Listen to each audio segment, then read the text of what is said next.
وعلیکم السلام ورحمۃ اللہ وبرکاتہ۔ محترم بھائی کا سوال ہے جی، سبحان اللہ والحمدللہ ولا الہ الا اللہ واللہ اکبر، یہ چار کلمے کہتے ہیں جی اللہ کو بڑے پسند ہے، کہتے ہیں جی لا حول ولا قوت، یہ ساتھ ملا سکتے ہیں؟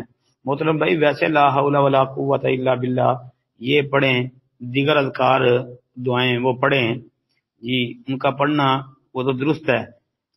لا حول ولا قوت الا باللہ، اس کے لیے تو یہ روایت بھی ہے نا کہ کنز من کنوز الجنہ۔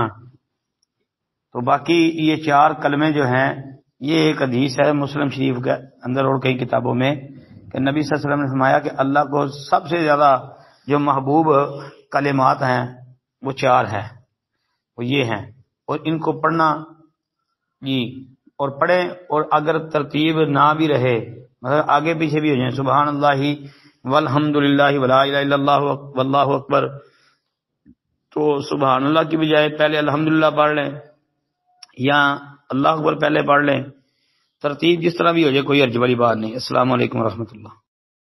وعلیکم السلام ورحمۃ اللہ وبرکاتہ۔ یہ پوسٹ ہے جی، زیور کی زکوٰۃ۔ دو عورتیں نبی علیہ السلام کے پاس آئیں، ان کے ہاتھوں میں سونے کے 2 کنگن تھے، تو آپ نے ان سے فرمایا کیا تم دونوں اس کی زکوٰۃ ادا کرتی ہو؟ انہوں نے عرض کیا نہیں۔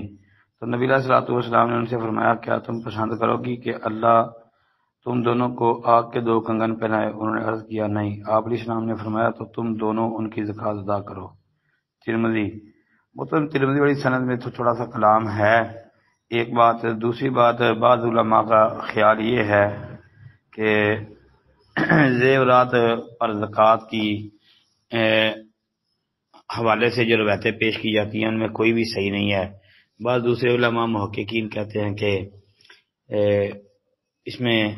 اس مسئلے میں کچھ روایتیں حسن ثابت ہے، جس طرح کہ سنن نبی داؤد کی 1563 نمبر حدیث ہے جی، اسی طرح نسائی کی 2481 نمبر حدیث ہے، اور جو ترمذی والی حدیث ہے اس کو بھی بعض محققین نے حسن ہی کہا ہے دوسری حدیثوں کی وجہ سے۔ اچھا، بعض نے کہا کہ اس بارے میں کوئی ایک روایت بھی ثابت نہیں ہے۔ بہرکیف اس مسئلہ سے قطع نظر روایت کی تحقیق کے حوالے سے، لیکن مسئلہ جو ہے وہ بالکل صحیح اور درست اور راجح یہی معلوم ہوتا ہے کہ زیورات پر زکوٰۃ ہے اور دینی چاہیے جی۔ روایت کی تحقیق سے قطع نظر جو مسئلہ ہے وہ ٹھیک ہے کہ زیوروں پر زکوٰۃ ہے اور وہ دینی چاہیے جی۔ انشاءاللہ اس پر تفصیلی تحقیق وہ انشاءاللہ کسی دن مفصل وہ پیش کریں گے انشاءاللہ جلدی ہی۔ السلام علیکم ورحمۃ اللہ۔